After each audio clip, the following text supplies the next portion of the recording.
أعزائي المتابعين، أهلا وسهلا بكم في أولى حلقات برنامج مقابل الجريمة. معاكم يوسف صلاح الدين المحامي، والنهارده الحلقة الأولى هنتكلم عن جنحة السرقة.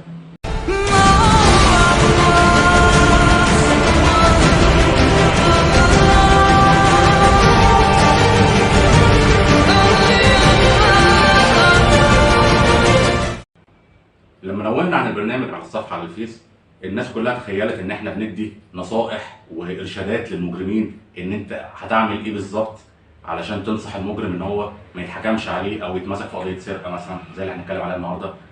بس بصراحة مفهومي غلط. أنا الفكرة كلها في البرنامج إن إحنا بنخاطب فئة من الناس اللي قد تضطر الظروف إلى ارتكاب بعض أنواع الجرائم. والنهارده خلينا في المثال بتاع النهارده احنا هنتكلم عن جنحة السرقة. مش كل الحرامية اللي بيدانوا في جنح السرقة هو مجرم بطبيعته. في ناس طبعا عاديه الاجرام ويعني مسار حياته هو السرقه. انا مش بخاطبه الفيديو بتاعي، بالعكس ده هو مهما عملنا له فيديوهات او نصائح هو يعني ده سيستم حياته هو مش ممكن هيغيره. انما بخاطب بعض الفئات اللي للاسف انتشرت الفتره الاخيره السرقه بينهم، زي الشباب على الكافتريات يبقوا اصحاب مع بعض، تلاقي واحد سرق موبايل التاني في السكاشن في الجامعه. ده بقى يحصل كتير قوي قوي. وللاسف المتهم اللي بيرتكب الجريمه دي مش متخيل تبعات الموضوع بالنسبه له ايه. علشان كده انا بقول لك هنا حاول بقدر الامكان تسيطر على نفسك البشريه ايا كانت ظروفك وما ترتكبش هذا الفعل وهذه الجريمه. حاول بقدر الامكان لو اضطريت الى ارتكاب هذه الجريمه انك تتصالح مع المجني عليه في مرحله الاتهام امام النيابه العامه، وانك تحاول بشتى الطرق ان هو يغير اقواله في النيابه العامه علشان ما تنزلش امام المحاكمه الجنائيه متهم في جنحه سرقه. على الاقل اقل الخسائر اللي انت هتكون وصلت لها في المرحله دي ان اتعمل لك صحيفه معلومات جنائيه في جنحه سرقه، لكن مش هتكون صحيفه سوابق لو صدر ضدك حكم من محكمه اول درجه.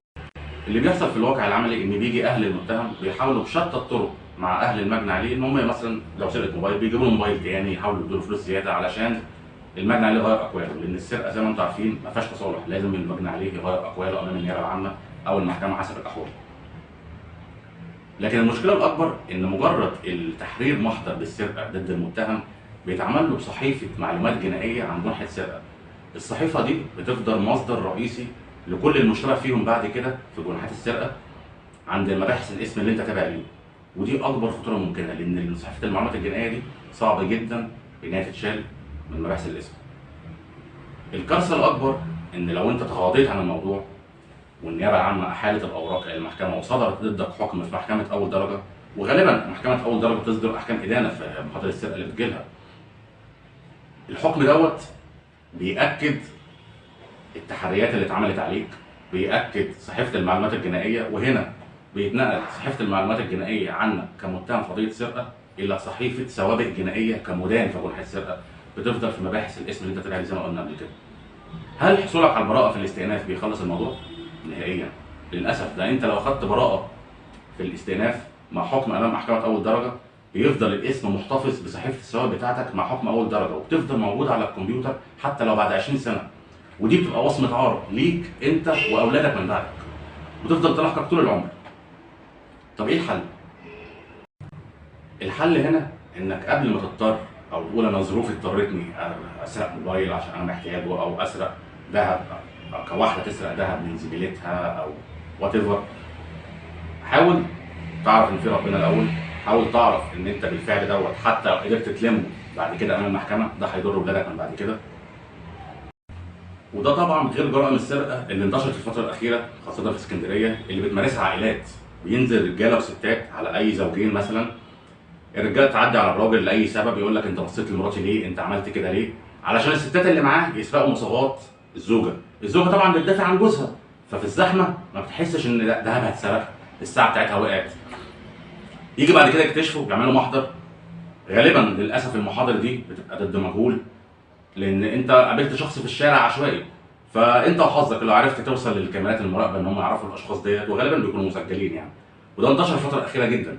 بس الفئه دي يعني فئه معتاده الاجرام، دي فئه ده هدفها وده سيستم حياتها ان هو السرقه، ده مصدر رزقهم طبقا لثقافتهم. السرقه هو دي اللي هم بيعيشوا عليه.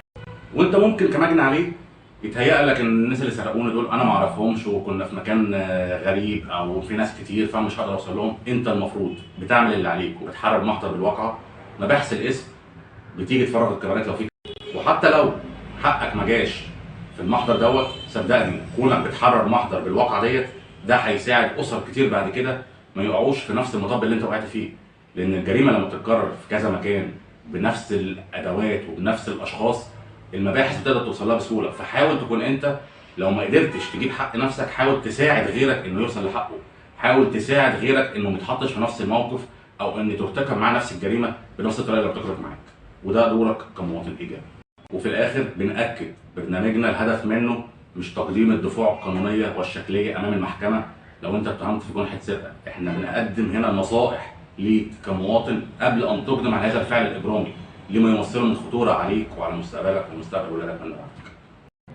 في النهايه بشكر حضراتكم جدا على المتابعه، وانتظرونا قريبا مع حلقه جديده وبرنامج